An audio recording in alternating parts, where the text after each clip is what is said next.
Good evening to everyone. Another added opportunity na tayo ay tumalakay sa napakahalagang issue na ito ay masasabi ko napapanahon dahil maraming mga tao ay sa nagaganap sa ating kapaligiran, buong mundo ay nakuha ang atensyon na ito ang matagal na inaasam ng Diyos ng tao ay kahit paano mag-isip-isip, no? And then kahit ano ang gawin nila ay nagkakaroon ng mga pagpapanik, yung mga tao na guluhan, and then madalit salita ay hindi at ease, hindi maluwag, hindi maayos yung pakiramdam ng karamihan. Kaya sa pamagitan ng mga aral ng salita ng Diyos, mga talata sa banal na kasulatan, kasi ang nais ng Panginoon ng tao ay magsaliksik. Search the Scriptures. Yan ang binigyang diin ng Panginoong Jesucristo during His earthly ministry sa John 5:39. And then si Apostol Pablo ay binigyang diin ang importansya po ng pag-aaral. So study to show thyself approved unto God, the workman that needed not to be ashamed, rightly dividing the word of truth. So ayan po 2 Timothy 2:15. Ang kailangan po ng tao ay pag-aralan, pakinggan, pagbulay-bulayin, paniwalaan ng Diyos po ay may salita.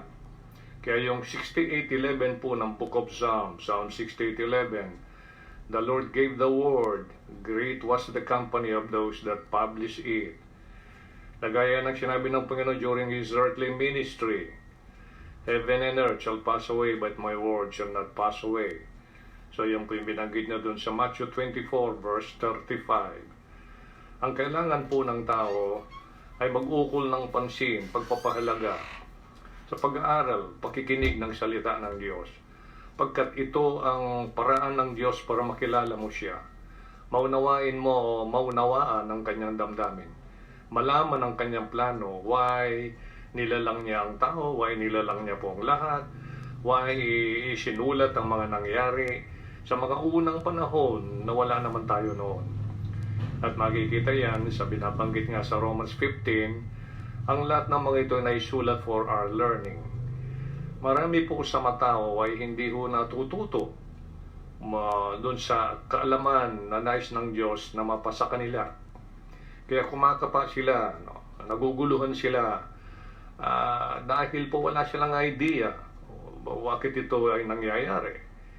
Ni hindi mo rin naman may paliwanag sa pamagitan ng sariling opinyon kung bakit may mga nagaganap sa iba't ibang lugar, sa itaas, dito sa lupa, no? Sa ibabaw ng lupa at sa ilalim ng lupa. And then ang Panginoon ay dahil siya may lalang, alam niya ang mangyayari sa bukas, sa inaharap, sa future, kaya sinasabi na rin niya dito sa Biblia ang mga pangunahing magaganap sa mundo sa hinaharap. Para pag ang tao po ay familiar, aware, sabihin na natin learn sa mga bagay na sinasabi ng Panginoon in the past, history, naganap. Naisulat ng mga yan for our learning, sabi nga sa Romans 15. Yung nagaganap ngayon ay sinabi na rin ng Diyos nung unang panahon, mga nakalipas na panahon. And then yung mga naganap noong panahon ng ating Panginoon ay naisulat sa Biblia para yung next generation ng mga tao ay magkaroon sila ng record of history.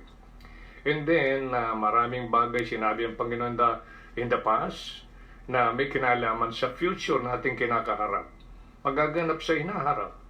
Maraming tao walang idea, walang liwanag sa buhay nila. Ano ba ang mangyayari sa araw ng bukas? Yung po tinatawag na prophecy.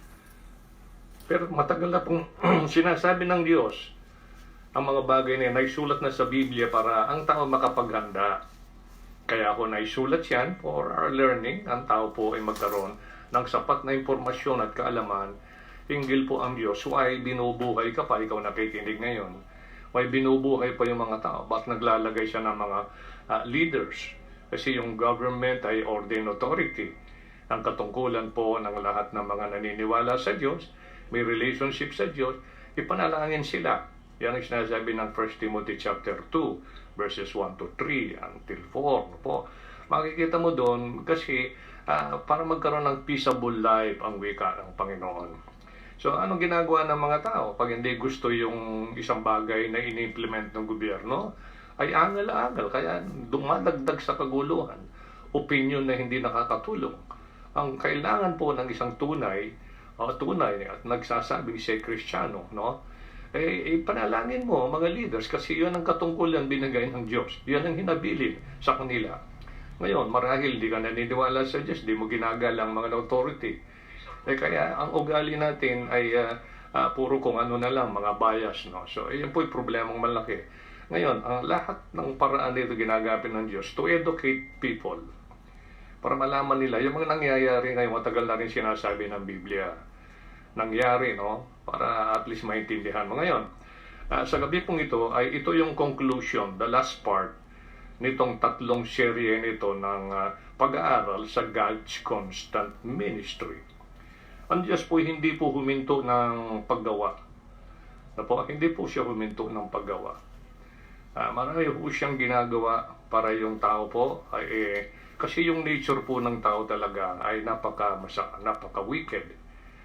Kaya yung tao talagang hindi magkakaroon ng kaugnayan sa Diyos kung hindi po siya may sisilang na muli. Ano yung pagsilang na muli? Spiritual birth po yun. Lahat po tayo sa physical aspect ng ating buhay, physical birth na tinatawag, galing po lahat kay Adan. Alam naman natin yung kasaysayan yan, alam natin nagkasala si Adan. Siya sana ang panggagalingan ng binhi, na sana hindi na mamamatay kung kinain po yung tree of life. Instead, yung bawal ay yun po yung pinakialaman sa bunsod po ni Eva na siyang pinuntiriya naman ni Satanas in the form of the serpent. Kaya nung kainin po yun, nagkawindang-windang na po, nagkaproblema ng tao, nagkakasakit na, right? Umiikli na yung buhay, napapagod na yung mga tao, marami ng trouble na naganap. And then, nung dumating ang ating Panginoong Jesucristo, ay ito na po sana yung magbibigay solusyon sa mga tao na lalapit magpapakumbaba, maniniwala sa kanyang sitwasyon na hindi niya kaya without the Lord Jesus Christ. Kaya sabi ng Panginoon yun John 15, without me you can do nothing. Kaya po, kailangan po ng tao ang relationship sa Diyos upang magkaroon ng buhay ng Diyos ang isang tao, magkaroon ng espiritu ng Diyos ang isang tao. Meron siyang guide, no? Ang guide po niya sa life niya, yung instruction ng Diyos, yun ang kanyang salita. Majority ng mga tao, wala naman panahon, walang interest sa salita ng Diyos. Paano nilang makikilala yung Creator? Yung Creator, yun ang pinanggagalingan ng lahat po na nasa atin. Yun din po yung kakaharapin ng tao na hahatol. So, anong attitude mo ngayon?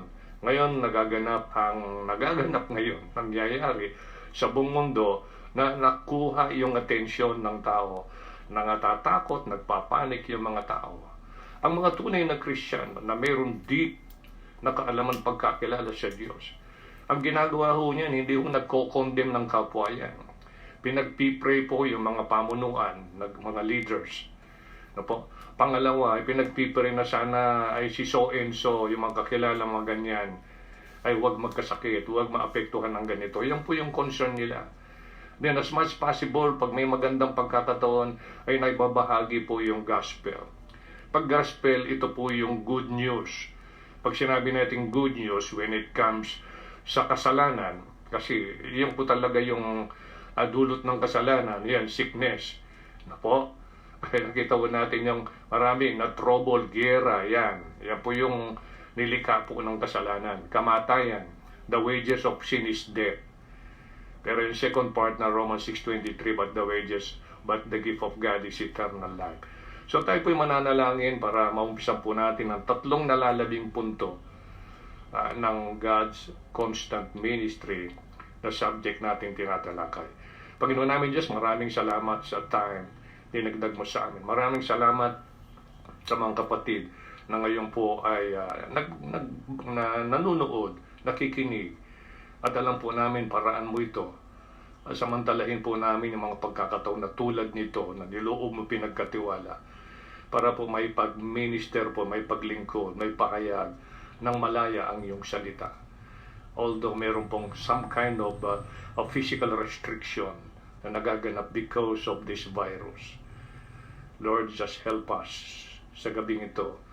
Ma-realize po ang lahat ng bagay na nagaganap, and then yung kalagayan namin, then yung relationship namin sa iyo, then yung idadagdag mo pang time, years ng aming buhay, kung ipagkakatiwala mo sa amin yan, upang mas lalo namin pagibayuhin ang aming effort, magawa po ang iyong kalooban habang may opportunity.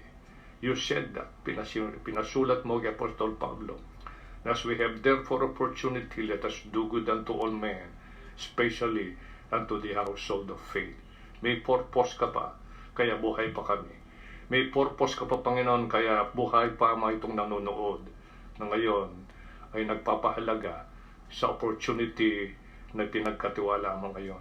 Buhay pa yung mga tao na nagpapanik. May purpose ka pa.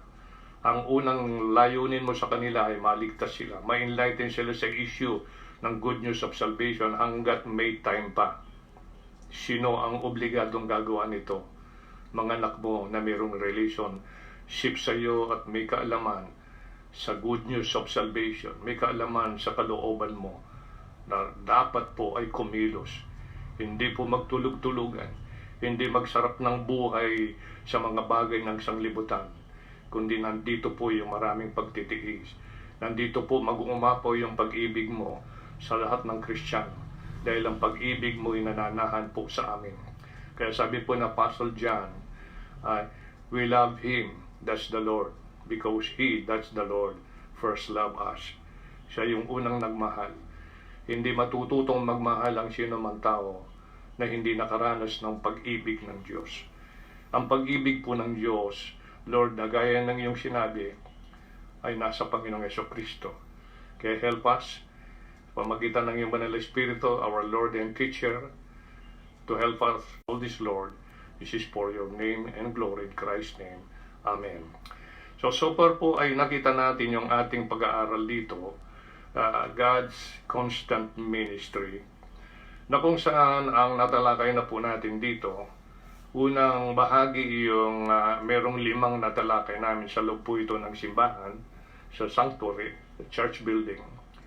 Yung He make it. Pag makita mo po yung salitang make it, yan po yung pagpapakita ng kanyang skill, kadalubasayan, kahusayan, at walang makakagaya sa gawa ng Diyos. And then meron po tayong record dyan sa Job 36 verse 27. Ang sabi po, or He maketh this mold the drops of water. Imagine, may drops of water, paliligitin pa niya yon para maging rain. So, yun po yung tinatalakay. And then, pangalawa, He is spread it. Ibig sabihin, tuloy-tuloy po yan. Kaya, constant ministry, ang point natin dito, yan po yung kanyang wisdom. Paano niya nadi-dispatch? Paano niya nadi-distribute? Paano niya nagagawa ito na maka-reach out sa iyo? Paano nag-exist ito? Paano nag-ooperate ito? Bakit nag-improve yung communication ng tao sa isa't isa? Bakit naging wireless? Ang wisdom ng Diyos ay pinapakalat upang wala nang ma-excuse yung tao. He spread it. Yan ang kanyang wisdom. At yan naman ay makikita sa verse 30. Behold, He spreaded His light upon it and covered the bottom of the sea. Have you noticed that? Kaya lahat po pinakikilos ng Diyos ang kanyang mga nilalang. And then meron tayong pangatlo, He covered. Yan ang power niya. Yan ang verse 32. Makikita natin dito, with clouds He covered the light and commanded it not to shine by the clouds that cometh betwixt. Kita mo? Ako po, nakaranas ako nung ako'y maliit. Nasa bukid kami. Na kung minsan meron kaming ginagawa sa bukid, ay may time na napakainit.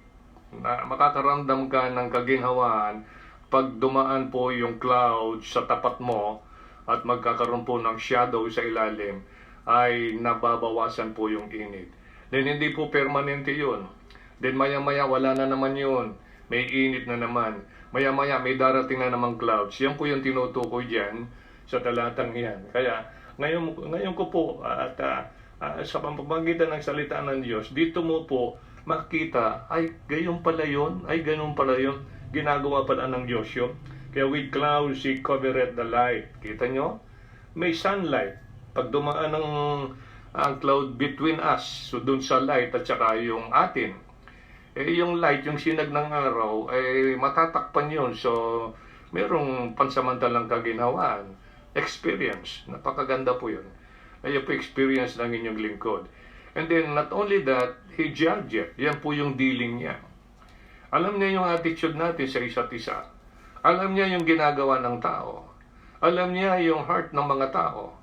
Alam niya yung ang mga plano, pangarap ng mga tao. Tila bagay hindi nakikita ng Diyos sa mga puso ng mga tao, lalo na kung nagpapakilala pang Kristiyano. God knows your heart. He knows everyone's heart, wherever they are. Alam niya, pag generally nakikita na ng Panginoon, na tila baga ang mga puso ng tao ay nakapako na lang sa material things, sa fame, kasikatan, sa wealth, etc. So, ano sa akala nyo ang ma-expect natin sa Panginoon? Ano sa akala natin? So, from time to time, gumagawa siya ng paghatol na may wala pang kinalaman ito sa eternity. Yung eternity, pinapaunawa niya yan, ayaw ng Diyos. The Lord is not slack concerning His promise. Ayaw niya lahat mapahamak. 3:9 ng 2 Peter chapter 3. Ayaw niya. Ang tao lang ang ayaw sa Diyos, sa paraan ng Diyos. Ayaw tanggapin yung solusyon ng Diyos. More than 2,000 years ago, He already sacrificed His only begotten Son on the cross para doon niya bigyan ng kalutasan ng kasalanan. And He already did that. He paid the penalty of our sin. The penalty of our sin would be eternity in hell. Meron na ditong temporal na bunga ang kasalanan. Yan po yung mga sakit, karamdaman, problemang kinakaharap ng tao. Hindi pa ba naintindihan ito ng tao? Ang main concern ng Panginoon, your eternity. Whether yung offer niya, yung makasama ka dyan sa heaven, or samahan mo ang devil who deceived man in the Garden of Eden. At nagtagumpay siya doon. At tayong lahi sa laman, nagsasaper yan because of that sin. Because of that sin. Kaya makikita natin dito po ang concern ng Diyos. Ang pasalamat mo, ang dapat mong pasalamatan, dapat nating pasalamatan, buhay pa tayo, nakikita natin yung ebidensya, katibayan na sinasabi ng Diyos sa kanyang mga salita on the record. On the record. Kaya sabi ng 1 John 5:13, these things have I written unto you that you may know. Wala kang naman interest, paano malaman? Subsub ang tao sa mga klaseng kaalaman na malayo dun sa puso ng Diyos. Ang kailangan ng unang-unang kaalaman, maturuan ka sa salita ng Diyos. Kasi 22:6 ng Proverbs, train up a child in the way he should go, that when he is old, he will not depart from it. Kaya it is the main responsibility ng mga magulang, i-train na yung mga bata. Kaya tama po yung ginawa ng ating presidente nung may bill na pinagbabawal po yung pagdisiplina sa mga bata. Nireject po niya yun. Bakit? Siya po ay laki sa probinsya, alam niya po yung discipline. Malaki ho nagagawa ng disiplina sa bahay.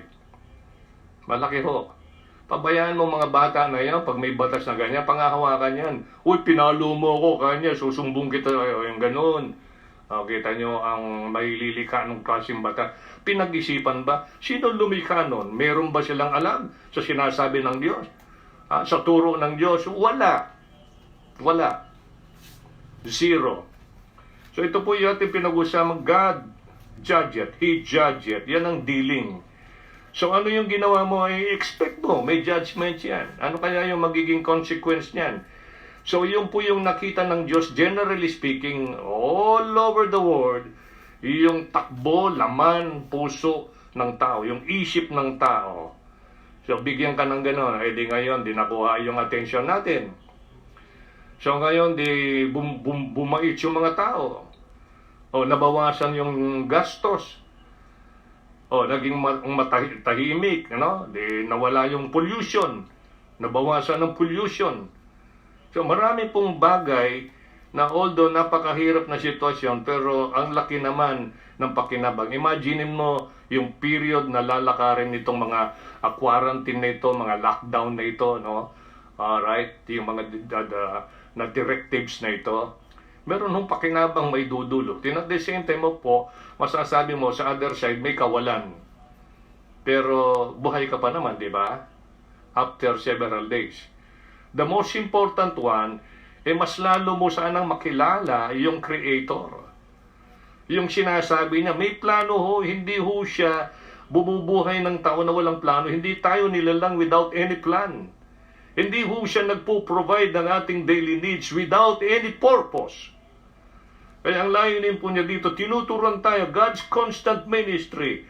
He make it, yan ang skill niya. He spread it, yan po yung wisdom niya. He cover it, yan ang power niya. He judge it, yan ang dealing niya. So gusto mo bang i-deal ka ng Diyos sa mga pinagagawa mo o pinagagawa natin? Alam niya kung anong dapat niyang ihatol yan. Whether ikaw i-bless o i-curse or whatever, o saktan, o disiplinahin, o hagupitin.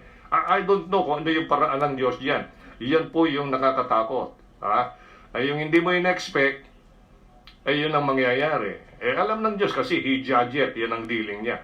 Then at the same time, doon sa panglima nating punto doon, He give it. Yan po yung supply.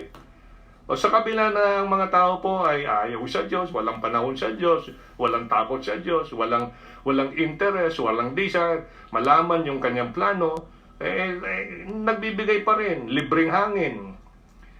Pero nagpapakita ng Diyos.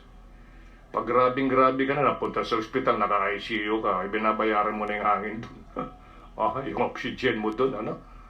Lahat binabayaran mo na, yan ang mabigat. Sa ngayon, malaya, malakas ka pa, samantalahin mo na kung Kristiyano kang totoo, spend more time, no? Have fellowship with God's people. Worship God.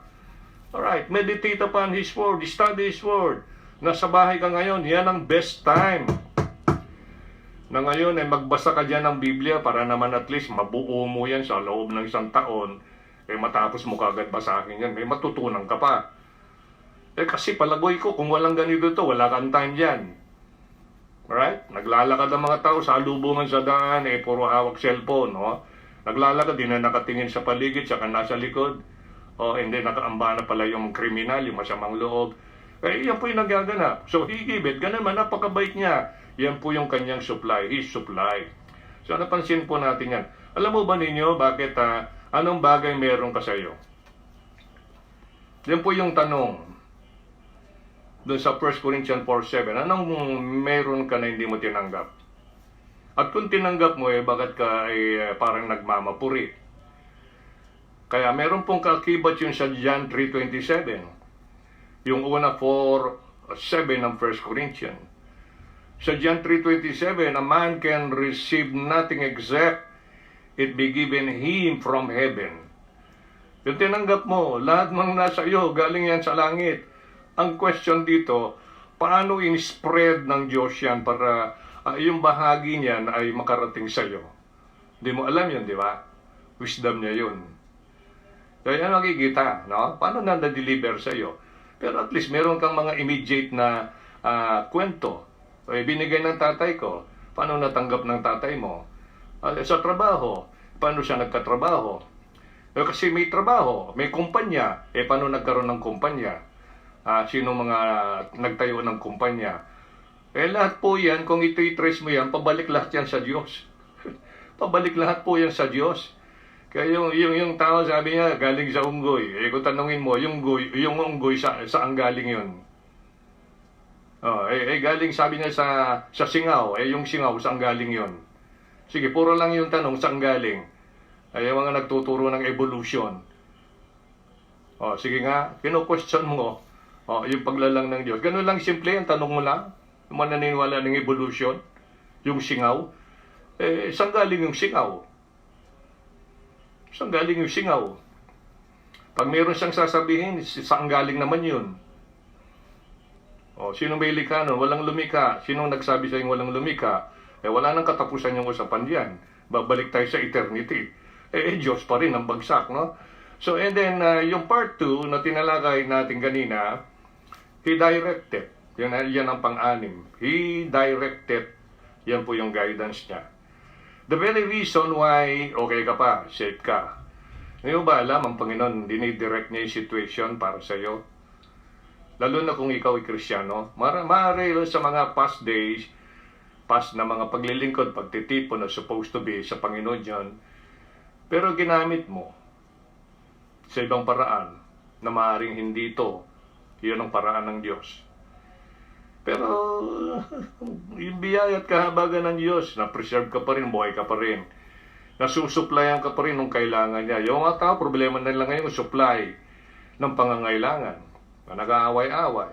Marami nang nag-iisip, o yun lang malakas sa kanila, mga kamag-anak ka. Huwag mo nang isipin nyo, mag-pray ka na lang kung Kristiyano ka. Kung hindi ka mag-Kristiyano, dapat ikaw ay maging Kristiyano. So, He directed, yan ang kanyang guidance. Kaya ang Panginoon gumagawa lahat ng paraan para sa pamagitan ng uri ng aral, God's constant ministry. Salamat, meron po tayong ganitong lesson.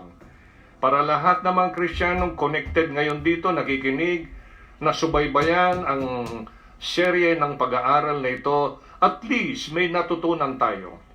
At least alam mo na ngayon ang paggalaw ng Diyos. Alam mo na ngayon yung patuloy na ginagawa ng Diyos. Kasi constant yan eh. Patuloy. Ano po? Then He directed His guidance. Yan ang guidance niya. Kaya nakauwi ka, pwede ka naman na mangyari na blanco yung isip mo, di mo alam ang pauwi, kaya may nangyayaring ganon. Ikaw nakauwi ka, ang dami panganib sa daan, nakauwi ka. Alam mo kung lahat ng ito ay sinasaalang-alang, iniisip na mga kinaukulan, lalo na ang mga Kristiyano, na tayo ang ini-expect ng Panginoon. Pakilala siya, sabihin ng magandang balita, share. Alright, ganito lang po yun. Patutuhan mo, lalo na sa gawa. You cannot convince, you cannot persuade people na ikaw nga ay bagong nilalang kay Kristo. If any man being Christ is a new creature. If ang ginagawa natin ay opposite dun sa kanyang sinasabi. My sheep hear my voice and they follow me. Are you one of them? Kung nagkiklaim kang are you one of them, do you hear His word? May interest ka ba dyan? Gano ba ang interest mo dyan? And then, He thundereth, yan ang voice. Alam nyo, yung palang thunder na ito ay isang uri ng boses ng Diyos na lalo na pag yan ay kumulog. Pag walang hintot, malalakas na kulog yan, sinabayan ng lightnings. Whether we like it or not, ay talagang makukuha ang buong attention. Pag pinalakas pa ng Panginoon, talagang wawasak ng maraming bagay yun. Kung yun, makikita mo sa tribulation period. Napakahirap po niyan. Sa tribulation period, yung mga bagay na hindi pa naganap, mga nangyari pa lang sa history hanggang ngayon, may thunders, may lightnings, may earthquakes. Sa tribulation period, mga uri na magaganap doon ay halos hindi po naganap sa mundo. Alin yun? Yung uri ng lakas. Matindi po yun. Thundereth, isipin mo, pag yan po'y pinaandar lahat ng Panginoon, talagang mga tao magtatago talaga yan sa mga yungib. Kaya hindi ka taka-taka, record in the Bible, ang gagawa ng mga pamunuan, mga kings, mga captains, mga magagaling, mga matalino, makapangyarihan mga tao, pag po yan ay dumating na, itong lamb na ito, itong maghahari, okay, dito sa sanglibutan, magsisipagtago po ang mga yan. Sa ngayon, yan pa lang, simple-simple pa lang ginagawa ng Panginoon, yung mga tao natatakot na. Pag gumawa siya ng kalamidad, lalo na lang ang limbawa, Taal Volcano, yung recent na pangyayari. So ano pa nangyayari? So, iniiwan yung mga tahanan na pinagpugaran ng mahabang panahon. Saan dadalhin? Doon sa evacuation area. Doon ngayon sila, kinukupkop. Kita nyo yung paraan ng Diyos. Ang Panginoong Diyos, kung saan ka lalong nalalayo sa Diyos, posible po na pwede dyan ay guluhin ka sa lugar na ganyan, sa ganyan sitwasyon, para maiba ka naman, madala ka, ma-evacuate ka sa ibang area ng buhay dito sa lupa. Ano kayang area yun? Maybe napakabait mo ngayon, alright? Pero nagiging kumbaga sa kung bulagsak ka sa buhay mo, reckless ka sa buhay mo, decision making, hindi mo na kinukonsulta sa Diyos, parang walang Diyos sa buhay mo. And then ano mangyayari? Ang sarap ng buhay mo, mayaman ka, sikat ka, educated, no? Alright, anong nangyayari? And it happened. May nangyaring crime sa buhay mo. Alright, nakakommit ka ng crime, nakagawa ka ng ganito, na iniisip mo, nabigla lang ako, kanya, nagdilim ang aking paningin, kanya. So, saan ka ngayon mailalagay? Kulungan. O, ang ganda ng place mo ngayon, ano? So, iyan po, lahat ito ay message ng Diyos para ipaunawa sa tao. Anong kalagayan mo? Bilang Kristiyano, napakasarap na ng kalagayan mo kay Kristo as far as eternity is concerned. Sa ngayon, may assurance tayo. Hindi tayo iwanan pababayan. Yung assurance, commitment ng Panginoon. Susubaybay siya. It is God which worketh in you both to will of His good pleasure, no? And good pleasure. Iyan ang Philippians 2:13. Kaya bilang Kristiyano, sa verse 12, work out your own salvation. May salvation ka, work out mo, ipakita mo, show mo, alright? Exercise mo. That is the point. So makita natin dito, He scattereth, yan ang strength niya. Ito po yung number 1 na tinatalakay natin dito. Ano po? Sa part 3, He scattereth, yan ang strength niya. Wala makakasangsala niyan, wala makakapigil niyan, maliban lang kung nagbago ang puso ng mga tao, natutong manalangin, natulong magsumamo, sumipag ang mga tunay na Kristiyano, maabutan yung mga tao sa good news of salvation, yung magbibigay ng kapayapaan, magbibigay ng supply, everything. Yan po yung naganap naman dito sa Pampanga. Diba? Region 3, ano yun? Mount Pinatubo, bumait ang mga tao. Ang daling kausapin sa gospel. Malay mo ito yung paraan ng Diyos. Pag ito yung bumalik sa maayos na sitwasyon. He scattered His strength. Ano sinasabi ng Job 37 verse 11? Ang sabi po ng Job 37:11, also watering He weareth the thick clouds, He scattereth His bright cloud. Very clear po yun, no? Yung bright cloud niya, kikita mo yan, biglang lumiliwanag, gandang tignan. Kaya yung iba dyan, nagkukuha na ng mga video, picture, dahil may mga images ka na kikita dyan, ano? And then, isa pa, 147 verse 16. Pag He scattereth, ito po yung nagpapakita ng kanyang kalakasan, kaiba. Pakilusin niya yung hindi kumikilos. Kaya niyang buhayin ang patay. Kaya niyang patayin ang buhay. Kuha niyo? Kaya niyang payamanin ang puro. Kaya niyang maging puro ang mayaman. Kaya niyang bigyan ng sakit ang malusog. At yung malusog, kaya niyang bigyan ng sakit. Ito po yung paraan ng Diyos. Yan ang strength niya. Alang makakapigil. Biglang darating masurprise yung tao. And then, makuha ang atensyon, nagsusumamo sa Diyos, nagsisisi, ang Panginoon napakabait naman, binibigyan ng other chance. Pakatandaan mo yung sinabi ko, malakas ka ngayon, pwede kang manghina. Kayang gawin ng Diyos yun. Alright? Pwede kang napakahusay, napakatalino mo, isaglit lang blanco ng Diyos yan, di mo na alam yung pinagsasabi mo. Alright, just think about that. Alright, napakatas mo ngayon, kaya kang ibagsak ng Diyos. Sa Biblia, ang nagpapakumaba, itinataas ng Diyos. Kita mo? So, ang lahat po ito ay tinutugunan ng salita ng Diyos to enlighten every individual na nag-show ng interest to devote his time sa salita ng Diyos kasi enlightening po yung salita ng Diyos. Kaya maganda yung mga, ano nga ang panahon ng mga Pinatubo yan, before that, ang gaganda ng mga bahay, tinayo dyan sa lugar dyan. Sa Lubao, Bacolor, anong ginawa nyo doon sa isang simbahan dyan? Binaon. Anong ginawa doon sa mga bahay ng mga ganda? Binaon. Ito lang sa Mabalacat, ang dami dyan. Binaon. So, sinong gumawa nun? Kayang gawin ng isang tao, ibaon yung bahay na gano'n lang. Panginoon, isang kisap lang yan. So, ganyan po gumawa ang Panginoon, yung strength niya. Wala hong makakasagka. It's about time kung Kristiyano ka.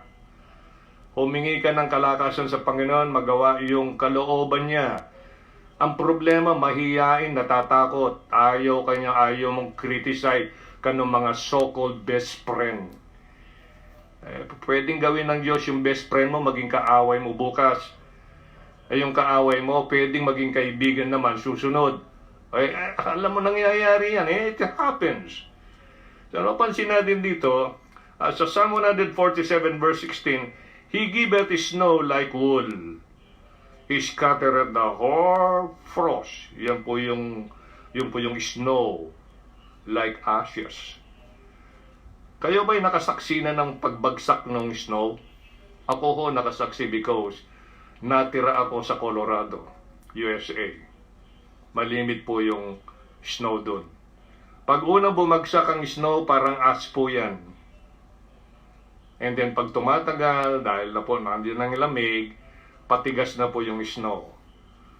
Ang danger dyan, pag sa daan, na po, tumigas naging yelo na yan, yan po yung mahirap sa mga sasakyan. Nag-i-slide yan. Ang Colorado ay lugar ng mga ups and downs na mga daan. Nag-drive po ako dyan. Ang mga gulong namin noong panahon na yon ay mayroong spike. Kahit paano, pag yan ay nakapaikot sa gulong, kumakagat po yan sa yelo at hindi basta-basta yan nag-slide. Ang isang solusyon po ng pamahalaan, maagang-maaga po yan ay binabagsakan po yan ng asin. Dahil ang asin ang madaling magpalusaw nung yelo. Yun po yung idea doon. At totoo naman yun. Kaya kaso lang ang problema, yung snow bumabagsak sa bubungan, sa yard ng bahay, at ito yung po yung tatrabahuin mo ngayon. Baba mo yung snow doon sa bubungan, yung paligid, para yung dadaanan sakyan. At kapag may sasakyan, kapag umaga, ayun po, napakahirap. Alisin mo muna talaga yan. Gagamit ka ng mainit-init na tubig. So, yun po yung experience ng inyong lingkod pagdating sa snow. Kaya alam ko na parang ashes po yan na bumabagsak ng ganon. And then later on, titigas po yun. So, yun po yung snow. Pero napakaganda na maglaro pagbago yan. Pagbago. Proverbs 11. We are talking about scattereth. Yan ang strength niya. Proverbs 11, 23 to 25. 23 to 25, Proverbs 11. The desire of the righteous is only good. Yan, makikita yan eh. Pag maganda yung desire niya, righteous man ito. But the expectation of the wicked is wrath. Yung masama ay nako, ngit-ngit, kalit, puot ng Diyos ang mahihita niya. Verse 24, there is that is scattereth and yet increaseth. And there is that withholdeth more than is meet, but it tendeth to poverty. Ano po makikita natin doon sa verse 24? Isang paraan makikita mo, pag po ay nagsasaboy ng binhi, let's say palay, para yan ay maging binhi, yun ang maging tinatawag nilang punla, tinatawag punla, no? Pagtutubo yun ho yung kanilang itinatanim doon sa inararo, no? Yung inayos na pagtamnan, yan po yung hinihila-hila kasi dumanas din ako ng ganyan po, no? Naging karanasan po ng inyong lingkod yun. So nagtanom na kayo ko, maghapon na kayo ko, yung ganun. No, pa talagang kung hindi ka sanay, ano mangyayari sa baywang mo, no? So yun po yun, no? So dumarami ang bilang. Ganun din. Pag mga seeds, sabog mo, ang daming tutubo. Kaya ito yon, he that there is that is scattereth and yet increaseth. Principle of giving po ito. The more you give, the more you will bless. Kaya nga meron po tayong Acts 20, na po verse 35. It is more blessed to give than to receive. Kung receive ka na lang ng receive, di ka marunong mag-give, ano mangyayari sa'yo sa palagay mo? Babawiin ng Panginoon yan. Kasi walang blessing doon. Guguluhin ka niya, bibigyan ka ng may sakit ko, whatever, ano man. Ala rin, hindi mo rin ma-enjoy yung blessing. Pag binless ka, magbigay ka. Yung binigyan mo, matuto rin magbigay. Ikot-ikot lang po yun. Yun ang paraan ng Diyos. Pero dito, the more you give, the more you be blessed. Yan po yung point. There is that is scattereth and yet increaseth. Pansinin mo ha. Meron dito niya, hinahawakan, withhold niya, yan ang, alright? More than dun sa kailangan niya. Sobra-sobra. Ang damot. Ayaw magkaloob, ayaw magbahagi. Sige, nag-o-hoard. Yan, yung mga hoarding, withhold it more than that is meet, but it tended, sabi ng Panginoon, to poverty. Aha, marami hong naghaganap ng ganun. Binibless ka ng Panginoon, napakaramot mo, pagdamutan mo, ministry ng Panginoon, work ng Panginoon. Paano kakalat yung spreading ng gospel? Paano magiging maganda kahit paano naman maibsan yung needs ng mga manggagawa? Paano ma-maintain yung operation ng kumbaga sa headquarter ng Panginoon? Headquarter ng pangkaluluwa. Kung itong mga binibless ng Panginoon ay ayaw naman magbigay, kasi bibigyan ka muna ng Panginoon, bigyan ka ng trabaho, nakapagtrabaho ka. Alright, nagsweldo ka, may biyaya ka pa, Pagkatapos, pagdating sa church, napakuripot na ko. Pero pagdating sa bongga-bongga sa labas, maglibre naman kaibigan, mga kakilala, unbeliever naman, bongga-bongga, para Para ma-impress mo sila. Alright, mabait ka daw, yung ganon. Pero pag wala na kaya yon, friend mo pa rin kaya. Yan po yung mga nangyayari. Pero pag ang ginawa mo ito sa Panginoon, pag yan ay saan niya, there is that is scattereth and yet increaseth, mag-i-increase. Marami na pong nakaranas niyan. Ang inyong lingkod po yan, isa yan. Ano pagkakait mo? Una-una, bigay mo yung sarili mo sa Panginoon. 2 Corinthians chapter 8. Yun ang sikreto. And then, pasakop ka dun sa mga itinalaga ng Diyos, para i-implement yung rule ng Diyos. Alright, imulat yung will ng Panginoon. Nandun po yun So very clear. Kaya makikita mo, ang ganda ng magiging resulta ng buhay. Una, at least, kahit paano, masaya yung buhay mo, tahimik, nakakatulog ng mahimbing, nakakaraos na kumain. At least, kahit paano, at least may kalusugan ka. Ang dami pong pakinabang, kung bibilangin mo lang, di mo naman kayang bilangin yun. Pero pag winidhold mo yan more than nung kailangan mo, I tended to poverty, sabi ng Panginoon. And then in verse 25 ng Proverbs 11, the liberal soul, ito yung tinatawag na kaibang liberal ito. Ito yung taong malambot ang heart, mapagkaloob, mapagbigay, maunawain. Yan namang ito, unlike yung mga liberal ngayon, socialist yun, iba yung ganyan, yung iyo akin, yung akin, Liberal soul shall be made fat. Kasi ang gagawa nga ang Panginoon. Ini-scatter niya yung blessing Hindi mo alam yung gagamitin ng Diyos in the future sa kasalukuyan mong buhay, hindi mo pa kilala at hindi mo alam kung ano yon. Gawin mo lang kalooban niya ngayon. Hanggat nandiyan ka sa isang particular na posisyon o kalagayan, gawin mo ang kalooban ng Diyos. You will be surprised in the future what will happen. Ano yung i-scatter? Ano yung ikakalat ng Panginoon na ikaw ay kaisa sa recipients niyan? Hintayin mo. Maraming nakaranas ng ganon. Huwag kayong maramot. Anything, Lord, what will thou have me to do with this blessing? Tanungin mo, Panginoon, huwag yan. Kung bisan kasi, may mga tao na napaka-kuripot, Sabihin na natin kuripot, as based doon sa iyong income, pambira, magbigay ka bari-bari. Halimbawa lang ito, I'm not saying meron sa inyo, hopefully wala, kasi sa experience ng inyong lingkod, at maraming taong ganon. Pero pag magkita mo, bongga-bongga pag gumastos sa labas, ito ministry ng Panginoon, headquarter niya ito paano ma-reach out yung more regions kung gano'n naman Kristiyano? Paano lalagong gawa? Paano ka maglilikha ng maraming workers kung wala naman pagkakagastusan? Bakit? Problema na rin. Pagkatas mag-i-expect pa. Bibigay na nga ng maliit, mag-expect pa ng marami, malaki, ganitong mangyayari. Paano mangyayari? Ano? Scatter is strength. And then, mapapansin natin, no?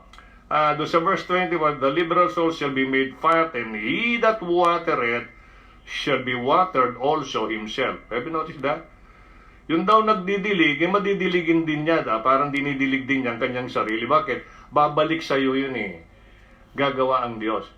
Alright, nagdidilig ka ng maraming kaluluwa, mga kakilala mo. Alright, nasa paraan ng Panginoon, sa gusto ng Panginoon. Alam mo, darating araw, yung mga nadiligan, didilig din sa iyo yun eh. Yun yung, ganyan dumiskarte ang Diyos. Marami ka na-stress, di mo alam, yun, di ba? So, ito yung sinasabi na ng Diyos. Yung taong mapagkaloob, yan, shall be made fat. And he that, hindi naman yung fat na literal, natataba ka kasi ayaw mo naman marahil tumaba. Alright? Kasi yan nga ang problema ng tao, yung body. Pag pumapayat, natabi sa mga matataba, gusto niya tumaba. Pag mataba naman, naging mga kahalubilo niya palagi, mga payat, iba naman yung pakiramdam niya. Gusto niya magpapayat, no? Pag medyo maliit na, siya'y nasama doon sa mga matatangkad, gusto niya magpatangkad, o maraming paraan, no? Yun namang matangkad, pag maliliit ang mga kasama, naiba yung pakiramdam, no? So, siya na lang nakikita parang kawayan. So, yan ang nagaganap, no? And then, doon sa verse 30, kung lulundag tayo, alam mo, iniisip ko ito, pinagbulay-bulay ko doon chapter na ito. Lalo na, no? Bakit tila baga nabigyan diin sa verse 30, the fruit of the righteous is a tree of life. Hinalin tulad sa tree of life po yun. Yung fruit mo. Bakit? Kasi yung mga sinundan na mga principle. Kasi pag ikaw ay magbigay, kasi yun ang bunsod ng Banal na Espiritu, yan ang binigay sa heart mo, binigay mo cheerfully. Alam mo yan, may ganti ang Panginoon. Tayin mo kapila, kailan? Paano paraan? May hintay mo yun. Pero pag yan ay sinasakmal mo, more than doon sa kailangan mo, ay delikado ka dyan. Kasi hindi naman talaga iyo yan, katiwala ka lang. The fruit of the righteous is tree of life, and he that winneth souls is wise. He that winneth souls is wise. Alright, may wisdom yan pag nag-win ka. Bakit? Ano ba yung sinundan mo? Yung principle of giving po yan, yung spirit attitude ng pagkakaloob. Bakit? You remember 2 Corinthians chapter 8 verse 9? You remember that? 2 Corinthians 8:9? For you know the grace of our Lord Jesus Christ, that though He was rich, yet for your sake, you and me, tayo, you become rich. That through His poverty, ang sabi ng Bible, you become rich. Yun po yung example ng Panginoon. Ang yaman niya, ano pang hinahanap niya? Nandun na sa throne sa langit. Binabaang ka. Para sa kanyang poverty, yayaman ka. Bakit? Napakahirap mo. Lahat ng iyo, hindi naman sa iyo yan Sa Diyos lahat yan kung binawi sa isang iglap, saan ka dadamputin? Alright, dumami ang mga pera mo, bigla kang nagkaroon ng sakit, na pagkatapos ito ay mahabang panahon bago i-treat. Inubos ang mahabang panahon, hindi gumaling. Anong mangyayari? Ubus yung kayamanan mo, marami ka nang naibenta. Pati ari-arian, mga pinundar mo, wala lahat. Mahal mong gamit, nabenta dahil sa mahal mo sa buhay. Pag ganun ang naganap, mali talaga ang nangyari sa iyo. Meron naman nagkakasakit, ito ay mga paraan ng Diyos para makapagpatutuo sa kapwa. Paraan ng Diyos para makita yung kaibahan ng isang mananampalataya at nananalig, gumagawa ng kalooban ng Diyos sa iba na nagkaroon ng ganon, gumastos ng gastos, nag-aarborido, hindi alam kung saan, utang dito, utang doon, benta rito, benta ron, ay mahirap yun. Hindi ganon ang paraan ng Diyos. Kung ikaw ay matuwid, gagawa't gagawa ang Panginoon ng solusyon ng madaling na ito po ay kargahin. At Panginoon din na magsusupply. Kaya ito, ang business po ng Kristiyano ay soul winning. Soul winning. Napunta rito ang Panginoon upang yung mga wicked ay maging saint. Sinner ay maging saint. Yung mga anak ng devil ay maging anak ng Diyos. Alright? Yung kaaway ng Diyos ay maging kaibigan ng Diyos. Ayun po yung purpose niya. Kung titignan nyo generally, ang daming mga talata. Ay 2 family ng mundo. There are only 2 families here on earth. the children of the devil and the children of God. That is 1 John chapter 3 verse 10. Alin ka rito sa dalawang family? Which family you belong? Pag hindi mo pa kinamtan ang spiritual birth sa pamamagitan ng pagkakaroon ng banal na espiritu, the spirit of life, at ito ay sa paraan na iyong pinadala rito na nagdadala ng buhay, ang wika niya sa John chapter 10 verse 10, I am come that they might have life. Paglundag mo sa verse 28 ng John chapter 10, and I give unto them eternal life, and they shall never perish. Ang buhay na walang hanggan ay na kay Kristo. Yan ang sabi ng 1 John 5:11. And this is the record that God had given unto us, eternal life, and this life is in His Son. Wala sa alinmang organization, wala sa church na kinaaniban mo, wala sa religion, wala sa lahi ninyo na kay Kristo. Pero ang ganda doon, verse 12, He that hath the Son hath life. Pagtanggap mo kay Kristo, automatically you have that eternal life, which is spiritual. Kaya ang tawag sa born again. Yung na born again, yan ang family ng Diyos. Because they have the Holy Spirit, nananan sa kanila. They have the gift of eternal life, dala, bigay ni Kristo. Kasi pag hindi mo tinanggap si Kristo, wala sa yung life yun. Alam mo ba sinasabi ng John 3:36? Ang sumasampalatay sa anak, that's the Lord Jesus Christ, may buhay na walang hanggan. Ang hindi sumasampalatay, hindi niya makikita ang buhay na yon. Ang manapay ang wika niya, ang puot ng Diyos na nanahan sa kanya. Napansin mo yon? When somebody rejects Jesus Christ dahil sa unbelief, kundi nananalig na siya ay gumawa ng gumawa, kaaway ka nga ng Diyos, wala ka nga may babayaran mo yan sa hell yan eh. Very clear in Bible. Kaya ang choice mo, the person who defeated the devil, and that's the Lord Jesus Christ. Nung nabuhay sa maguli, alam mo ba kung anong tinalo ng Panginoon? The devil himself. The death. The sin. Kita mo yan? The grave. And the corruption of the body. Yun ang 5. Tandaan mo. Ang dinefeat ng Panginoon nung siya'y nabuhay maguli. Nung namatay, tuwan-tuwa ang devil because he used Judas, the materialistic man. Okay? Man of materialism. Barya-barya lang. Ano yan? Pinagkanulo ang Panginoon. Generally, yan naman po yung caution, warning ng Panginoon. Yung love of money. Love of money. Dami mo ng pera. Sige lang, dahil sa pera, nakakaligtaan. Yung paglilingkod sa Diyos. Yung pagbibigay puri sa Diyos. Yung pasasalamat sa Diyos. Your presentation of your body. No? Dapat living sacrifice yan. Holy, acceptable unto God, which is your reasonable service. Saan ka? Saan mo ginagamit ang body na yan? Saan mo ginagamit yung blessing niya na naipagkatiwala sa iyo? Why? Bakit hindi priority sa iyo na nagpapakilala na Kristiyano, tumanggap kay Kristo, anak ng Diyos, tutungo sa langit pag namatay? Ang lakas-lakas ng loob mo, no? Tapos di naman nakikita sa life mo.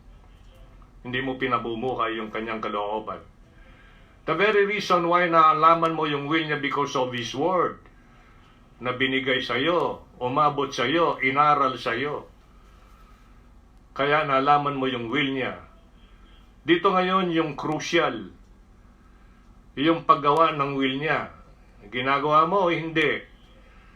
Kasi ang will niya ay magpo-point doon sa kanyang work dahil sa work na yan na kanyang itinayo upang i-reach out sama-sama ang household of faith, i-reach out yung kapwa-tao na mga hindi paligtas, wala pa kay Kristo at wala pa si Kristo sa kanila, hindi pa miyembro ng pamilya ng Panginoon, hindi pa isinilang na muli, spiritual birth, hindi pa na-registered ang kanyang pangalan sa aklat ng buhay.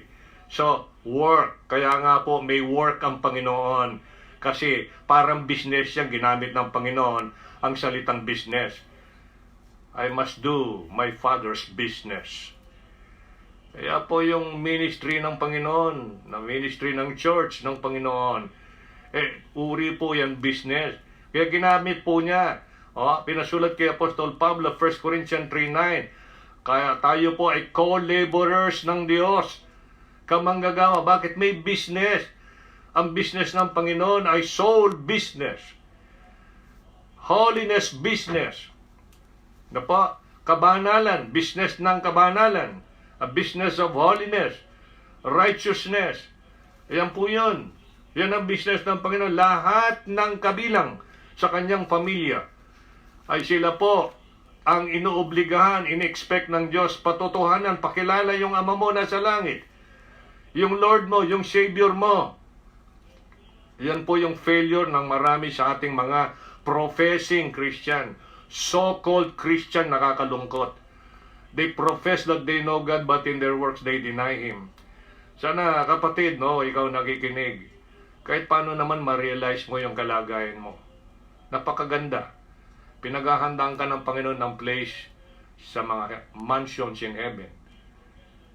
Napunta ako doon to prepare a place for you. In my Father's house are many mansions. Place. Sa mga mansions na yan, inihanda sa iyo.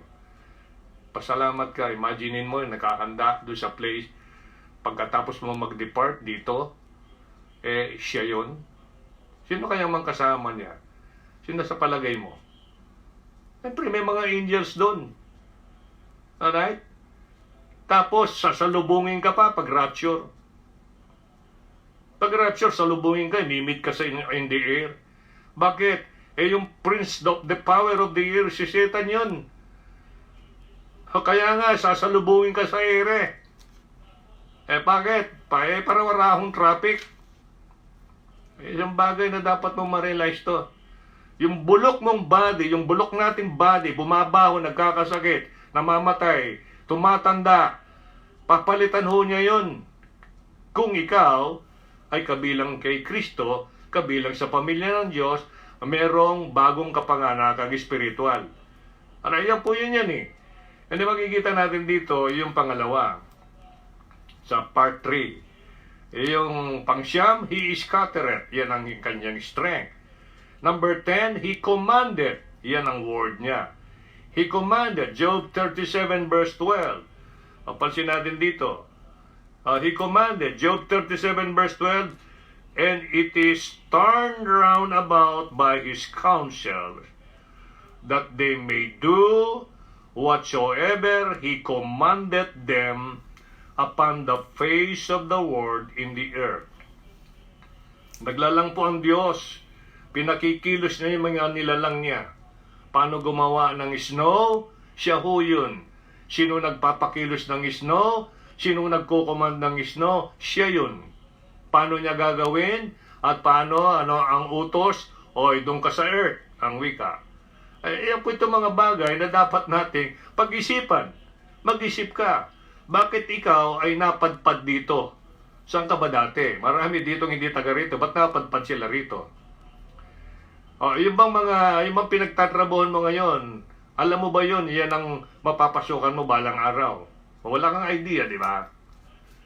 Kilos ng Diyos.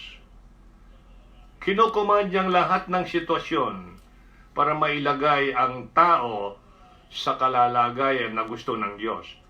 Hindi ka pwedeng magreklamo diyan. All you have to do, just humble enough. Alamin mo yung gusto ng Panginoon. Always siya yung lulatiin mo. Always siya yung pagtiwalaan mo. Always siya yung pasalamatan mo. Ang problema, lalo na kung professing Christian ka pa naman, ala kang pasalamat. Alam ko, ang tao mapagpasalamat, mababa ang loob. Masayahin. Pag nakita yung taong tumulong sa kanya, nagmahal sa kanya, sumagot ng kanyang problema, ay palagi iba ang kanyang pakiramdam. You agree? Ganun ho yun. Alam naman natin, ang Panginoon, lahat ng iyo sa Kanya. Buhay mo sa Kanya. Ang hininga mo, siya yung may hawak niyan.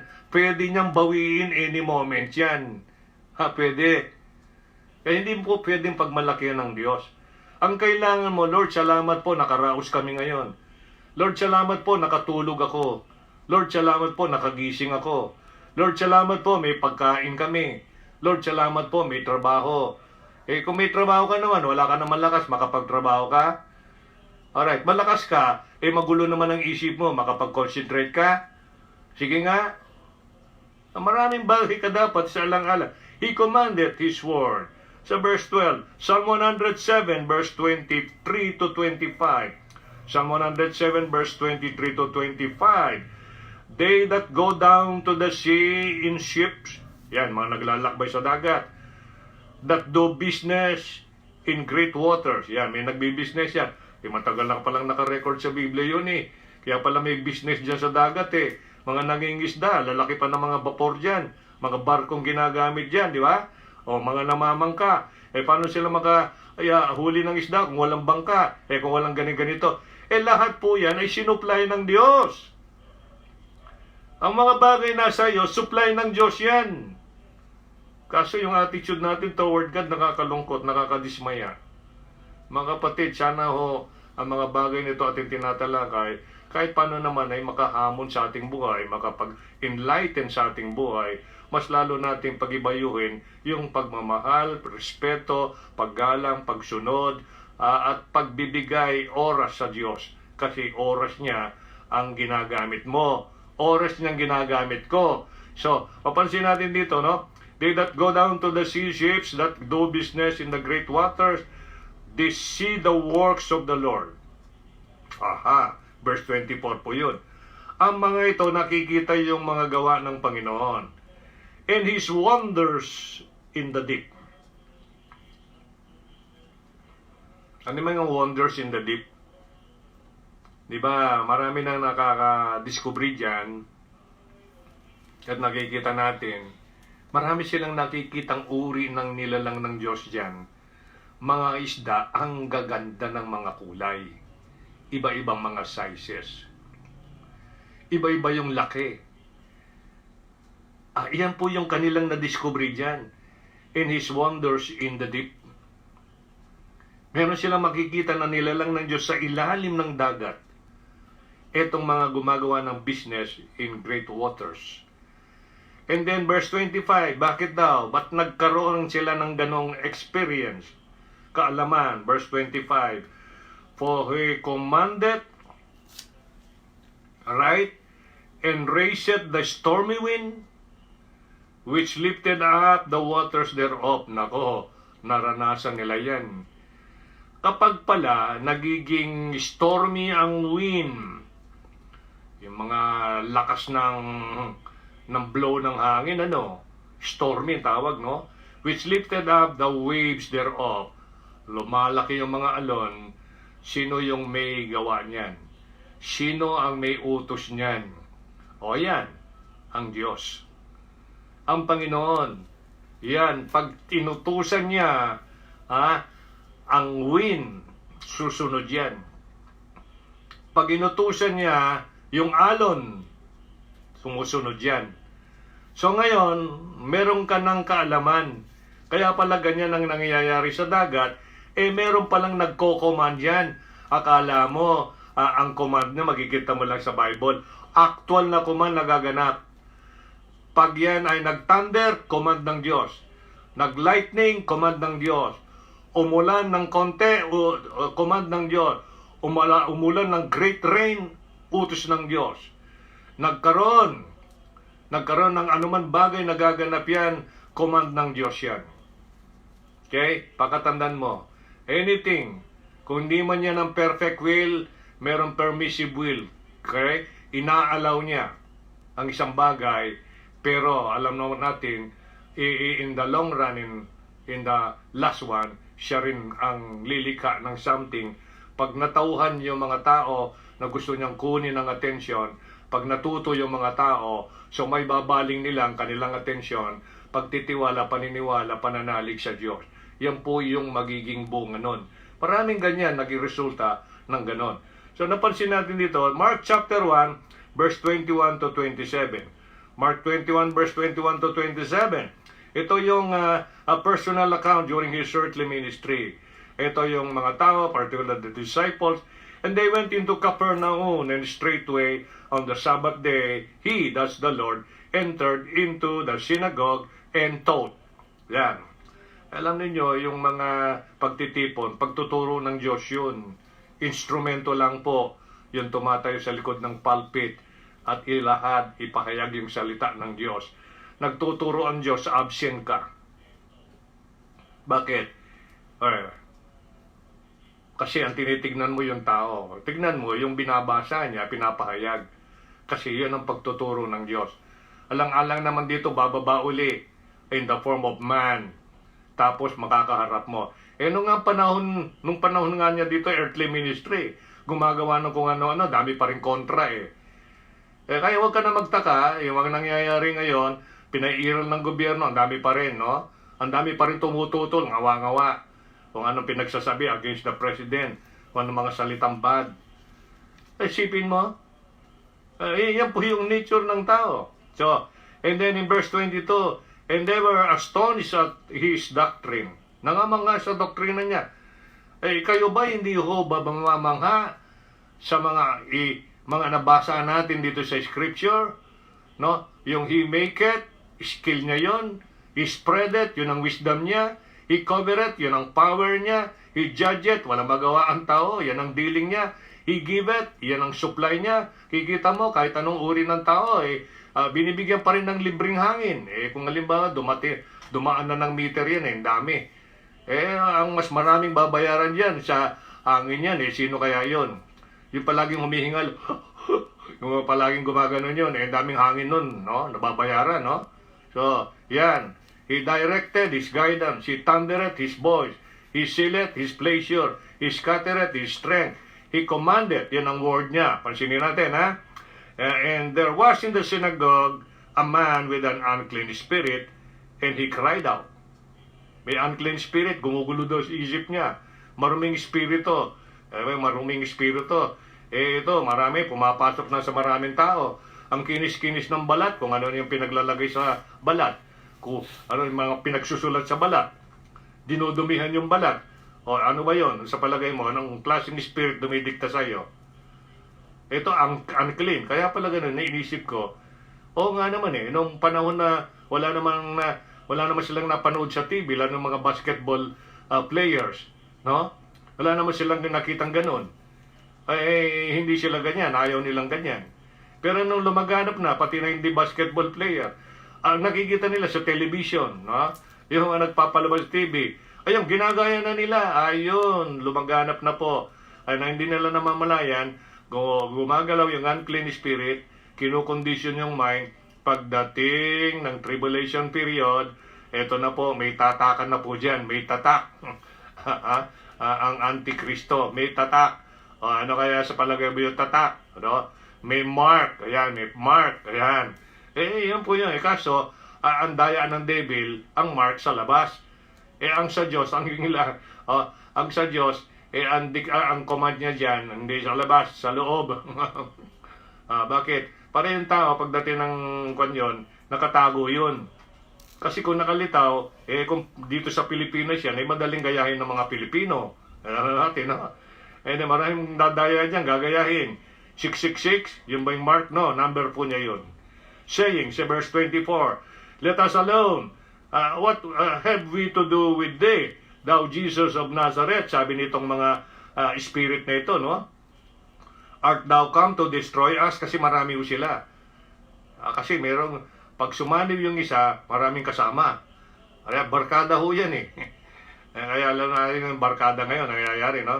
Hindi mo pwede maging kabarkada ang walang tatak, walang marka. Kailangan meron yan, no? Yan ang kalakalan ngayon. Pati ng mga babae ngayon, meron na yun. What have we to do with thee, thou Jesus of Nazareth? Art thou come to destroy us? I know thee who thou art, the Holy One of God. Anak ko, maigi pa itong mga unclean spirits nito, kilala si Jesus Christ Siya yung Holy One of God. Maigi pa ito, sino yung attitude nila, ha? Tignan natin, ha? And Jesus rebuked him saying, sabi niya dito, sa Mark chapter 1, alright, ito yung pinag-usapan natin dito. And then sabi doon sa verse 21, sa Mark chapter 1 verse 21 to 27, and they went into Capernaum, and then in verse 22, They were astonished of his doctrine, in verse 23. And there was in their synagogue a man with a Holy Spirit, cried, and in verse 24, saying, "Let us alone," ang wika nila. And then, "I know thee," ang wika ng unclean spirit, "the Holy One of God." And then in verse 25, and Jesus rebuked him, saying, "Hold thy place," tumahimik ka dyan. Magulo Right? Tumahimik ka dyan. Come out of him. Lumabas ka dyan. Yan ang command ng Panginoon. We are talking about He commanded. Come out. Tumahimik ka dyan. Lumabas ka dyan. Yun lang ang command ng Panginoon. And then, anong nangyari sa verse 26? And when the unclean spirit had torn him and cried with a loud voice, he came out of him. Lumabas. Bakit lumabas? Utos ng Panginoon kita nyo? Ayan ang word niya. He came out of him. And they were all amazed. Nangamangha yung mga nununod, yung nakasaksi. And so much that they questioned among themselves. Alright? Saying, what thing is this? Bagong doktrina? Ito ba? Bagong doktrina? For with authority, with the authority commanded he even the unclean spirits, and they do obey him. Have you noticed that part? Inutusan niya yung unclean spirits. Ito ang maganda pang mababasa mo sa susunod. And they do obey him. Ano sa palagay mo kung compare mo sa isang nagpapakilalang Kristiyano? Nagko-command ang Panginoon through His Word. Mga kapatid, ang question, ino-obey ba? Ikaw na tao nagpapakilalang you believe in God. You believe Jesus Christ. Sabi mo naman, ikaw na Kristiyano, tinanggap mo. Sasabihin mo pa kung ano yung tinanggap mo. Pero may command siya, di ba? Ang kanyang salita, yan. Yan po yung mga salita niya, kaya sinulat yan para malaman mo yung will niya. Gawin mo. And then, ang question, do you obey? Do you obey? Pag hindi po tayo nag-o-obey, alright, sa totoo lang, as I read the scripture, mas malala tayo sa unclean spirit. Mas mabuti pa yung unclean spirit, I mean. Nung kinumand ng Panginoon, come out, sumunod. Tayo kaya, pag sinabi ng Panginoon, lumayo ka dyan. Meron tayong Romans chapter 12 verses 1 and 2, huwag kang makigaya ng mundo. Ayan, utos ng Diyos yun. Ngayon, nag-o-obey ka ba doon? O ginagaya mo pa rin yung style? Right? Kung nakikinig ka. Ano ba yung style ng taong makamundo? O, makikita mo na. Ano pa yung pamumuhay ng taong makamundo? O, ano? Huwag kang makipaayon. Be not conformed to this world. Mag-renew ka ng kaisipan. Alright? Itong unclean spirits, they do obey Him. Alright, ito po yung masakit. Kaya nga, kung babalik sa atin ito, hoy, yung unclean spirits, kinuman ko, sumunod. Ba't ikaw, nagpapakilala? Hindi mo naman pwedeng masabi ng isang professing Christian, hoy, wala akong unclean spirit. Oh, really? Kung ikaw susukatin, tayo susukatin. Command ng Diyos ito, sabi sa'yo, do this. Do you obey? Yung Panginoon, na-encounter niya, ni-rebuke, yung unclean spirits, tumahimik ka, lumabas ka dyan, kasi magulo Sumunod. Saan tayo ngayon? Kung compare ka na hindi sumusunod, dito sa unclean spirit na sumusunod, ano sa palagay mo rito? Ikaw nang bahala, umatol sa sarili mo. Sabi nga ng Bible sa James 2:19, yung mga devils din nagbibilieve and they tremble. Ikaw, nagte-tremble ka ba pag nagsalita ang Diyos? So ito po yung mga bagay na tignan natin ang sarili natin. Ngayon, puntahan po natin salita ng Diyos yan So be careful. Marami ka nang narinig na salita ng Diyos. Not forsaking the assembling of ourselves together. Alright, do you obey that? Okay. Sabi ng 11:28 ng Luke, sabi niya dito, ang nakikinig nabibless at ito ay iniingatan niya, ginagawa niya yung salita ng Diyos. So, do you do that? Nag-o-obey na ba tayo dyan? So, marami po tayong ipopoint ng Panginoon, gagamitin yung salitang nakasulat, and then, alam mo, iniisip ko to, ba't nai-record kaya sa Biblia ito? I do believe the very reason why the Lord, alright, ito ay nai-record ang pangyayaring ito para may compare ng isang Kristiyano na nagpapakilalang anak ng Diyos ang kanyang attitude when it comes sa obedience.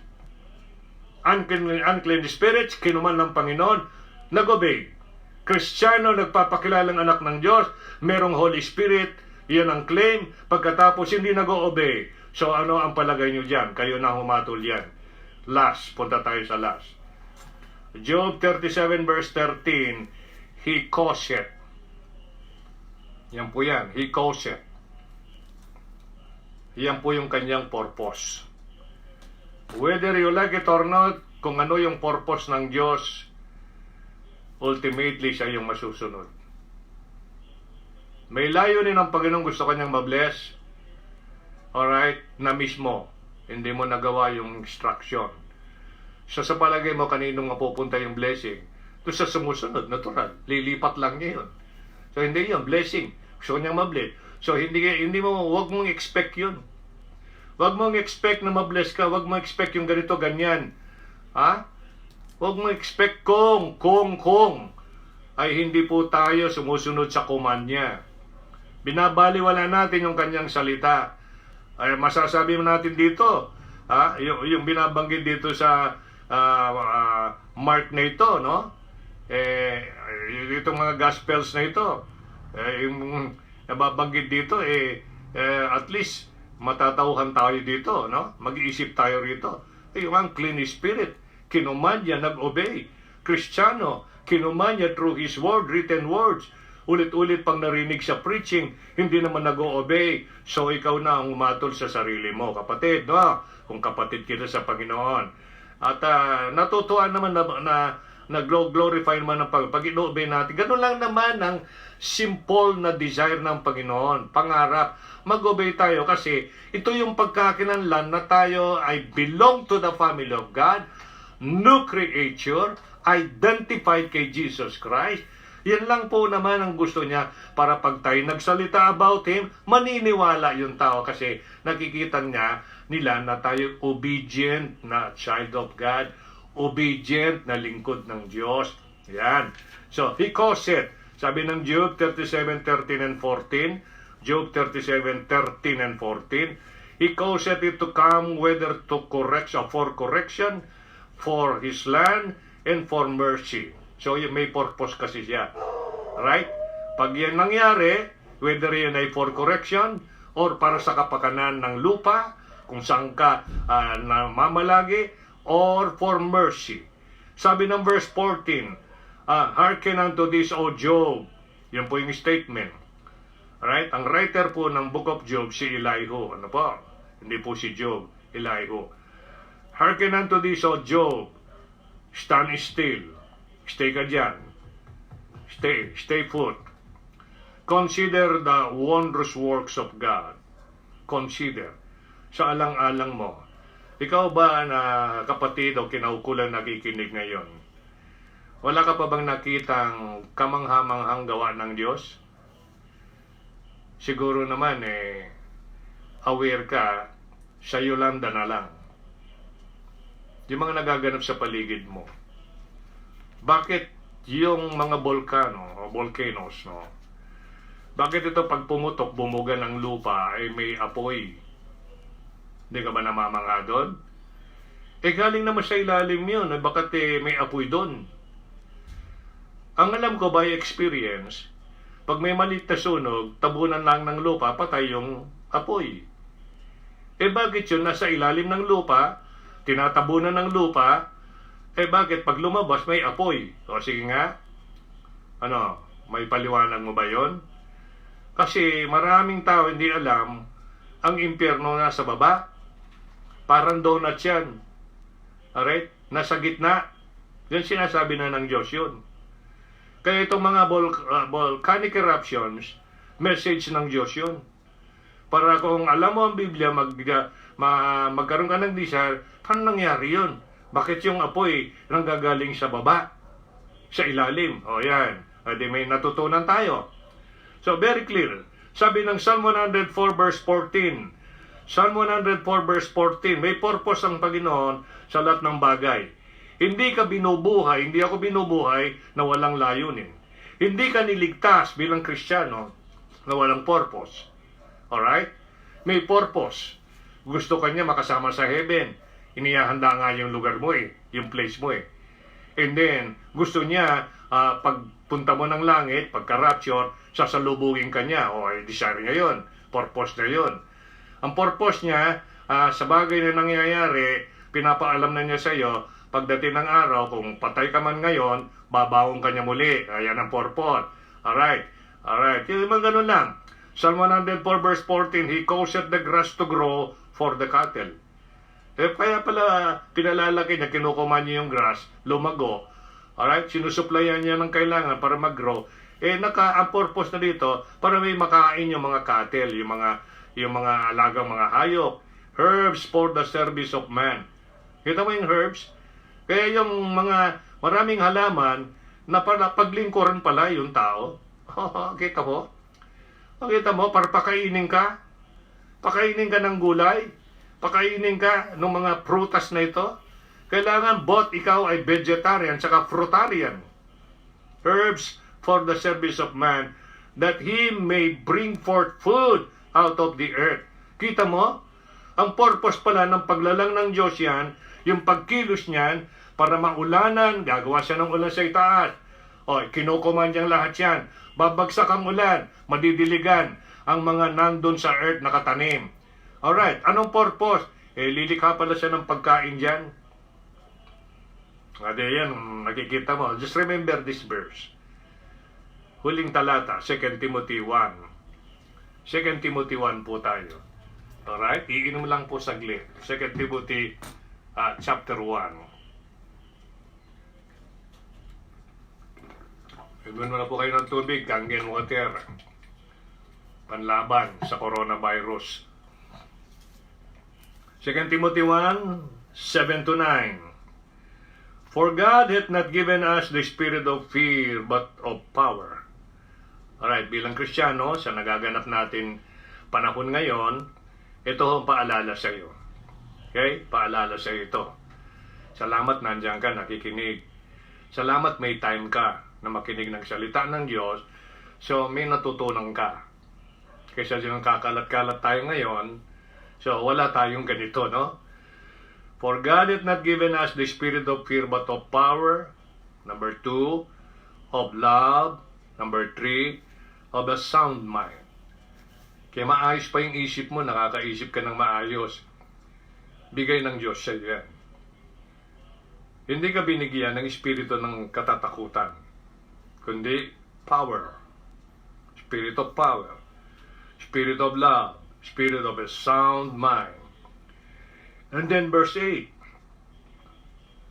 Be not thou therefore ashamed of the testimony of our Lord.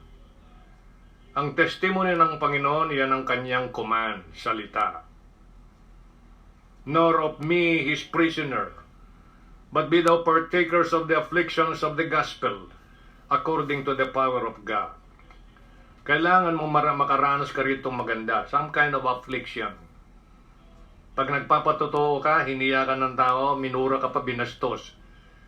Binigyan mo ng gospel tracts, kinuha naman, pero sa nakikita mo, ay ito'y nilamukot at binagsak sa lupa. So, ano reaction mo doon? Alright? Pagkatapos, kung halimbawa bibisita ka sa bahay, ipalalayain yung aso para ikaw hindi makalapit. Okay?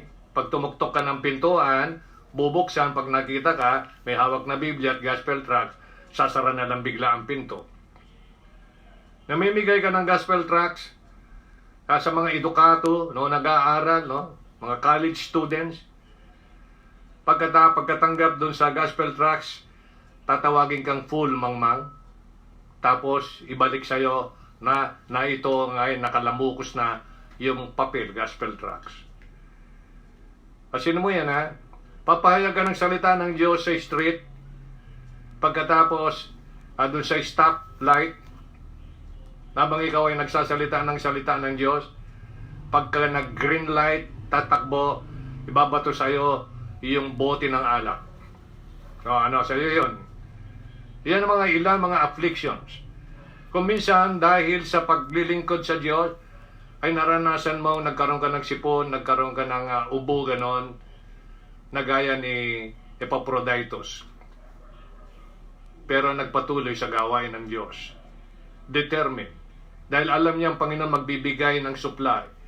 So yan patunay na hindi niya kinahiya ang testimony ng Panginoon. Pangalawa, yan ay nagpapatunay na siya rin ay partaker of the afflictions of the gospel. According to the power of God. Supplied naman yung power Supplied naman yung wisdom. Supplied naman yung pag-ibig. Hindi mo naman gagawin yun kung hindi mo mahal ang Panginoon. Hindi mo naman gagawin yun kung hindi mo susundin yung pangalawang commandment, love thy neighbor as thyself. Ay hindi mo naman gagawin yun kung hindi ka aware ng Galatians 6:10. As we have therefore opportunity, let us do good unto all men, especially unto the household of faith. Bakit kung minsan may mga tao, may mga nagpapakilalang Kristiyano, pag mga kapanampalataya, household of faith, kasama, kapamilya ng Diyos, pag siya ay gumastos, magbigay ng time, hindi sweet, hindi buo. Pero pag mga kaibigan, mga unbeliever, gusto niyo magpa-impress, gastos dito, gastos doon, libre dito, libre doon, galak na galak. Ibig sabihin ay umahalakhak. Pinagbibigyan yung mga gusto nila, kaprityoso. Pero bakit dito hindi niya magawa? May padama yung kanyang pag-ibig sa kanyang mga kapatid sa Panginoon. Bakit hindi niya maibigay yung sweet na oras? Bakit hindi maibigay yung kanyang attention? Pag-participate ng mga activities? Paggawa sa gawain ng Panginoon? Bakit hindi niya maibigay? Bakit sa ibang paraan ay nagagawa niya sa mundo? Question yun po yun. Kung ikaw yun, kapatid, magbago ka na. Pag-isipan mo, worker ka ng Panginoon, co-laborer ka. Miyembro ka ng kanyang pamilya. Lingkod kanya, katiwala. Consider that. At sinabi niya sa iyo, your labor is not in vain in the Lord. Sinabi niya sa iyo yun. Right? God is not unrighteous to forget your work and labor of love. Sinabi niya yun, pauna sa iyo. May reward yan. May glory ang Panginoon dyan. Yan lang naman ang may gaganti natin. Pero bakit na ipagkakait? Huwag nawa. Habang tayo nagtatapos dito, bakit niyo po sinabi yung 7 and 8? Ang Diyos, hindi tayo binigyan ng spirit of fear, kundi ang binigay niya spirit of power, of love, and of sound mind. Kaya dapat ang maging attitude mo, ito yung in-expect ng Diyos, huwag mong ikahiya yung kanyang patotoo. Kung ano man ang kalagayan mo, huwag mong ikahiya ang kalagayan mo. Whether ikaw ay mahirap lang, alright, less educated, hindi super, alright, common people, na kung saan ay ilang piraso lang ang gamit mo, damit mo, huwag kang mahiya. But be thou partakers of the afflictions of the gospel, according to the power of God. Ano bang ginawa niya? Bakit meron siyang command na ganon? 9. Who had saved us, called us, with an holy calling, not according to our works, but according to His own purpose and grace, which was given us in Christ Jesus before the world began. Kita mo, noong pa pinangarap na niya yan. And it happened. Naabutan ka ng gospel. Naligtas ka sa biyaya ng Diyos through faith in the Lord Jesus Christ. So, saved ka, past tense. Tinawag ka, past tense. Anong klaseng pagkatawag? Holy calling. Hindi common ito. Hindi may co-compare anumang calling, anumang posisyon sa mundong ito. Whether you are a president down, hindi may co-compare ang kalagayan mo sa Panginoon. Hindi may co-compare ang posisyon mo, kalagayan kay Kristo. Walang comparison yan, sa Diyos yan. Pero bakit ito ay napakalamig ng marami sa ating mga Kristiyano? Bakit tila baga hindi ka dito masigla, hindi masaya? Binibigyan mo ng kakarampot na time pagtitipon. napakahirap mong hagilapin. Simple lang, pagtitipon, serbisyo, lahat binibigay ang pasasalamat sa Diyos. Lahat binibigay ang pagpupuri sa Diyos. Lahat ay tinanggap mo yung needs mo on that particular moment. Why? Susukliin natin ang Panginoon. Just remember this. He make it. Yan ang skill niya. He spread it. His wisdom. He cover it. His power. Wala kang magagawa yan. Pag ang isang bagay kinover na niya sa'yo, wala na. Yan ang cover it. May light na pinakikinabangan sa baba, o maaring merong medyo nahihirapan sa init. So, bibigyan ka naman ng cover para maibsan naman yung kahirapan mo. That is how God acts. He cover it. His power. Judge it. His dealing. Kaya huwag kang magtaka kung ano nagaganap sa buhay mo. Yan lang yan, consequence ng bagay na ginawa natin. So, you want to be blessed? Do His will. Gusto mong maging masaya kahit salat ang iyong material na kalagayan? Iba yun. Hindi baling nakakaraos ka, mapayapa ka naman ang buhay mo, masaya, nakakatulog ng mahimbing, ala ka sakit, o ayaw mo yon. So, maraming bagay ito. Kesa doon sa abala ka, nagpapahinga ka na, kung sino-sino yung nag-aabala sa'yo. Alright? And then, nakita natin dito, He give it. Yan ang supply. He directed His guidance. He thundered His voice. Yung boses niya, hindi yan tahimik. Pinakikita niya. Ayan. Sabihin na natin ba, silent voice yan. Coronavirus. Lumaganap na lang ng bigla. Pumasok na lang sa mga taong kinaukulan na hindi na yan tumutok-tok. Tahimik siya nakapasok. Okay? Nabahala ang maraming tao. Nangamatay na ang maraming tao. Apektado na ang maraming tao. Pero ikaw nakikinig ngayon. Okay pa ang kalagayan mo, di ba? So yan naman ang nice ng Panginoon na maging ganyan ang kalagayan mo para at least makarinig ka ng ganito. Makarinig tayo ng salita ng Diyos. Makapag-aral tayo. Makapag-devote ng more time sa kanyang salita para siya naman ang mangusap sa atin through His written word. Ang nagaganap ay message ng Diyos sa mundo. Yan ang boses niya. Thunder yan. Diba? Parang uri ng thunder ang coronavirus. Lightnings biglang lumitaw. Na-strange yung tao, kumakapa. Anong solusyon? Anong pagsagka? So, kahit paano naman unti-unti pinaiisip na ng Diyos para mag-slow down na yan sa ibang mga lugar na naniniwala sa Diyos. So ito bagay na mapapansin natin, then He scattereth His strength. He commanded His word. He caused His purpose. Ang tanging masasabi ko rito, mga kapatid, kayo po nakikinig, those who are listening, the very reason why you are still alive, may purpose. God has a purpose.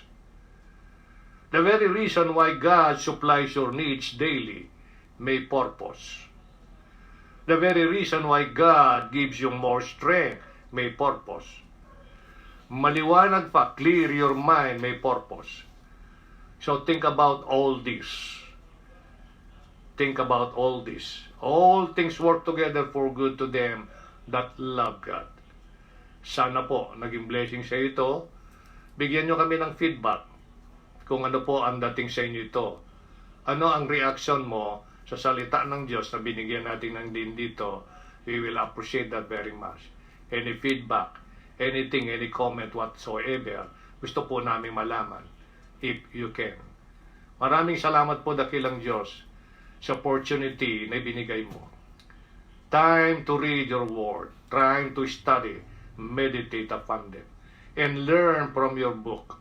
Ito na nga po, naturuan mo kami sa mga maraming bagay na ito na iyong ginagawa, patuloy na ginagawa para makuha po ang atensyon ng taong iyong nilalang. Lalo na po ang mga ligtas.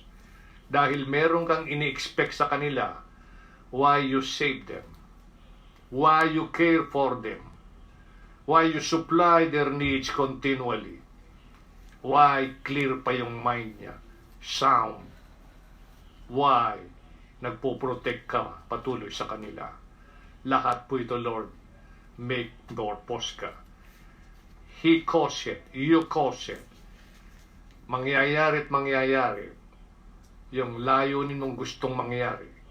Tulungan mo po kami maging karapat-dapat na sana po ay magsilbi na ito ay warning message mo ang nagaganap sa aming paligid upang pag bumalik sa normal ang sitwasyon ay lalong magawa ng mga anak mo ang nararapat gawin, na huwag ipagdamot ang time na pinagkatiwala sa iyo when it comes sa pagtitipon, pakikipagtipon, when it comes sa pananambahan, when it comes sa pagkikinig, pag-aaral ng iyong salita, when it comes sa pakikipag-fellowship sa iyong pamilya na tinatawag mong household of faith.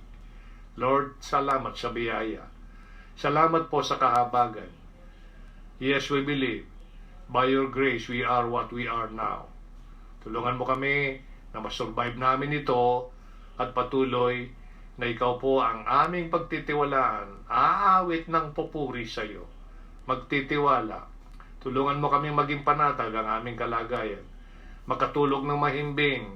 Kahit paano po may pagsalusaluhan sa lamesa para naman sa aming katawang lupa.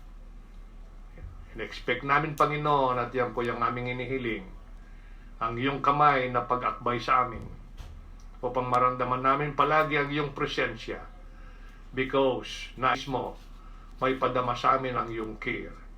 Kaya sabi mo ay huwag kaming maguluhan,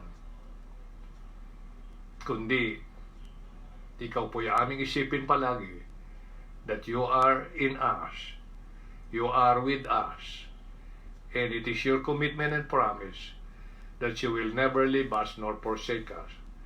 Lahat po ito, Ama, pinagpapasalamat namin, pinamamagitan at tinihiling sa makapangyarihan pangalan ng aming Panginoong Jesucristo. Amen and amen and amen. God bless you all. Thank you very much sa time binigay ninyo.